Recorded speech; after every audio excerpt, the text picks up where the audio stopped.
Salam NHA channel di sini. Kepada yang telah subscribe, terima kasih. Dan kepada datang ke channel ini, bantu saya dengan tekan butang subscribe dan tekan butang loceng untuk notifikasi anda. Okey, tetapi sebelum itu, jom kita mulakan intro channel ini terlebih dahulu. Let's go.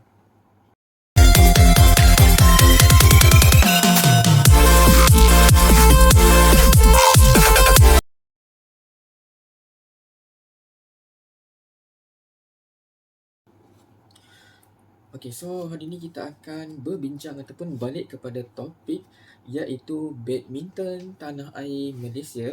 Okey, so anda pun pecinta badminton bukan? Anda pun suka apa orang kata dalam arena badminton. So hari ini kita akan ceritakan sedikit tentang Lee Zijia walaupun dia mengalami kemelut peletakan jawatan antara Lee Zijia dan Bam. So kita akan tengok profil Lee Zijia terlebih dahulu dan seperti gambar di atas. Okey, so kita tengok profil LZJ, Lee Zijia. So yang ni dia ni adalah berketinggian agak tinggi 178 dan fizikal dia pun memang agak tinggi dan dia memang sesuai dengan apa kata fizikal dia semestinya itu yang kita tahu seperti yang kita nampak dalam televisyen lah, apa-apa perlawanan yang dia join lah untuk pertandingan badminton. Okey, so kita berbalik kepada kemelut Lee Zijia dan BAM, BAM iaitu Persatuan Badminton Malaysia. Kita pun tahu berkaitan dengan Lee Zijia telah meletak jawatan pada 18 Januari 2022 iaitu dia meninggalkan BAM mungkin atas ataupun dasar sebab-sebab tertentu. Okey, so dekat sini kita ingin mengambil kira ataupun mengambil apa kata beberapa isu antara Lee Zijia dan BAM.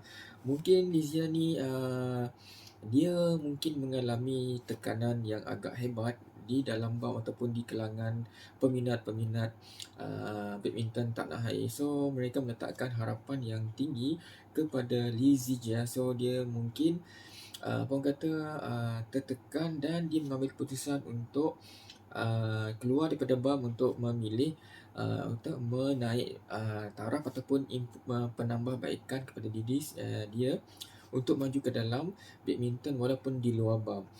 Okey, dan selepas itu kita pun terbaca bukan berkaitan dengan apa-apa yang diorang telah meeting dan punya perjumpaan sama ada fizikal ataupun online antara Lee Zijia dan BAM berkaitan dengan isu-isu apa kata peletakan Lee Zijia menarik diri daripada BAM.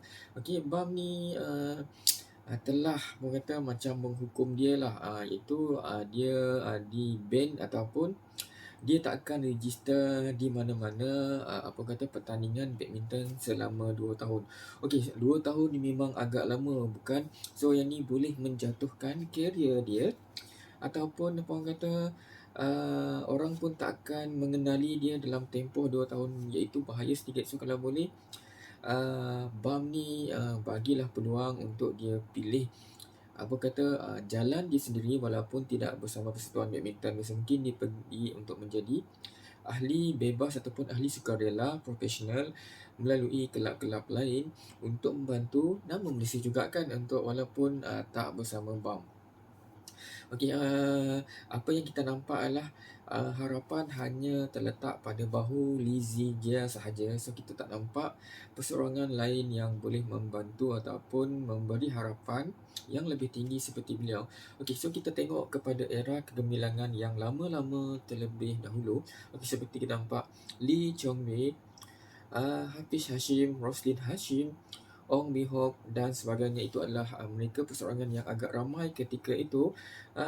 Okey, kita cerita yang lama-lama sebelum ni mungkin dalam tahun 2000 2000.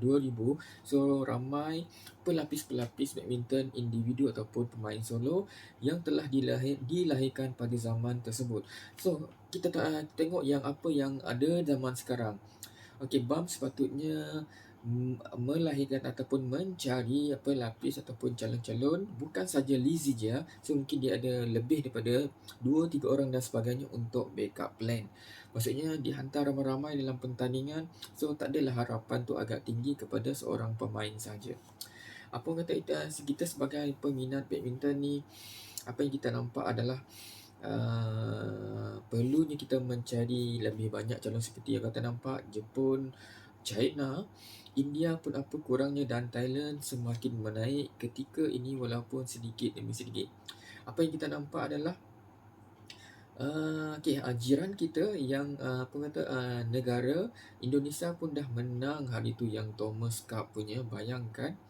So diorang banyak buat macam satu lapisan ataupun pelapis-pelapis untuk menggantikan pemain-pemain yang akan bersara. So Malaysia kalau boleh kita belajar daripada negara Indonesia macam mana mereka membuat satu penilaian iaitu mencari pemain-pemain berbakat daripada junior terlebih dan mereka menghantar kepada senior level. Okey, itu sahaja yang kita nampak supaya Lizzie dan Bam ni dapat mencari jalan lain. Okey, selamat maju jaya kepada Lizzie dan Bam untuk untuk peminat-peminat badminton tanah air supaya badminton ni lebih rancak pada waktu-waktu yang akan datang dan kita pun tak akan boring tengok. Dan ada calon ataupun pelapis untuk menggantikan yang sedia ada sekarang ataupun ada tambah tambah calon lah, maksudnya kita boleh nampak pelbagai calon yang akan menjadi solo individual untuk badminton punya. Okey, jangan lupa support NHA channel, subscribe NHA channel. Sehingga kita berjumpa lagi pada next video. Tang sudah tengok kan, subscribe lah. Bye. Assalamualaikum.